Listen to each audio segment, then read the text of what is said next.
नमस्कार दोस्तों, जय श्री राम। आज मैं आपके समक्ष 13 के अजीब अंक की थोड़ी सी दास्तान बताऊंगा। बड़े ही विचित्र अंक होते हैं और किस्मत भी होती है कि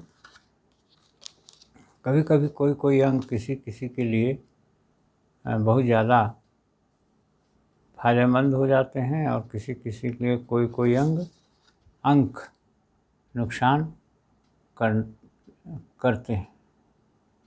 तो हम देखेंगे 13 अंक 13 के अंक का एक व्यक्ति पर किस प्रकार प्रभाव डालता है।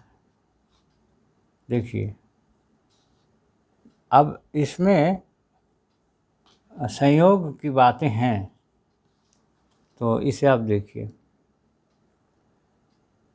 साइप्रस के शासनाध्यक्ष मकारियोस के जीवन में 13 का अंक कुछ ऐसे ही संयोग लाता रहा। 13 अगस्त 1913 को उनका जन्म हुआ। 13 साल की उम्र में वे चर्च में भर्ती हुए। 13 नवंबर 1946 में उन्होंने पृष्ठ की शिक्षा ली। 13 मार्च 1951 में यूनान के राजा ने उनका अभिनंदन किया और 13 दिसंबर 1959 को वे राष्ट्रपति चुने गए। ये भी एक पत्रिका से लिया गया है, नवंबर 1985 में प्रकाशित हुआ है, अखंड ज्योति नामक पत्रिका में। तो ये भी एक अजीब आंकड़ा है, 13 अंक का ये जादुई अंक हो गया। तो ये विलक्षण संयोग है कि किसी किसी व्यक्ति में इस प्रकार के मिलते हैं। अब किसी किसी में यही अंक लाभप्रद हो जाते हैं, किसी किसी में यही अंक किसी को नुकसान करने लगते हैं।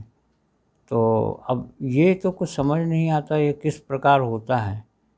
किसी के लिए शुभ हो जाता है कोई अंक और कोई अंक किसी के लिए अशुभ हो जाता है।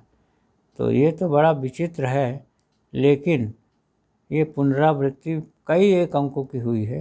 हम बताएंगे धीरे धीरे कुछ कुछ अंकों की। तो पुनरावृत्ति जो है अद्भुत है, अजीब सी है और कई बार ऐसी ही विलक्षण होती है जिसे आप संयोग मानकर कोई रहस्यमय कारण होने की बात सोचनी पड़ती है।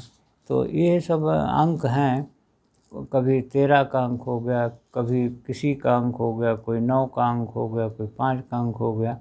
तो ये अजीब कश्मकश है और किसी किसी के जीवन में इस प्रकार के योग बन जाते हैं। तो इस प्रकार के योग जो बन जाते हैं विचित्र होते हैं, वो इसे हमें गंभीरता से सोचना पड़ता, ऐसी क्या चीज़ है, किस वजह से है ऐसा। लेकिन दुनिया है, ये सब चल रहा है, चलती रहेगी। तो हमें इस पे ज़्यादा गंभीरता से सोचने की बात नहीं है, हमें सिर्फ जान लेना है कि ये किस प्रकार से हो रहा, बस। और हम आगे इसमें ज़्यादा बुद्धि लगाएंगे तो बुद्धि चकराती ही है। इसका साइंटिफिक बेस हो सकता है कुछ होगा, लेकिन हमारी समझ में नहीं आता है।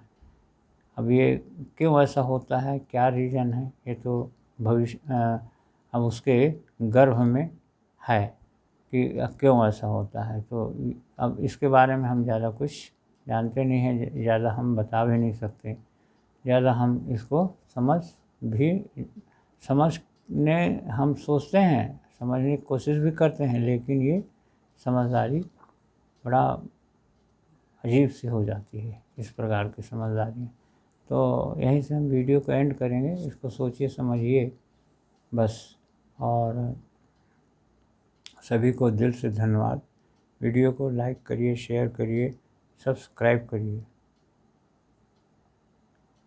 और लाइक करिए, शेयर करिए, सब्सक्राइब करिए और कमेंट बॉक्स में कुछ तो लिखा करो। ओम लिख दो, और क्या लिखोगे? जय श्री राम लिख दो, हर हर महादेव लिख दो, हनुमान जी लिख दो, कुछ भी लिख दो। तो ओम ओम ओम ओम, तो इस प्रकार से आप लिखिए।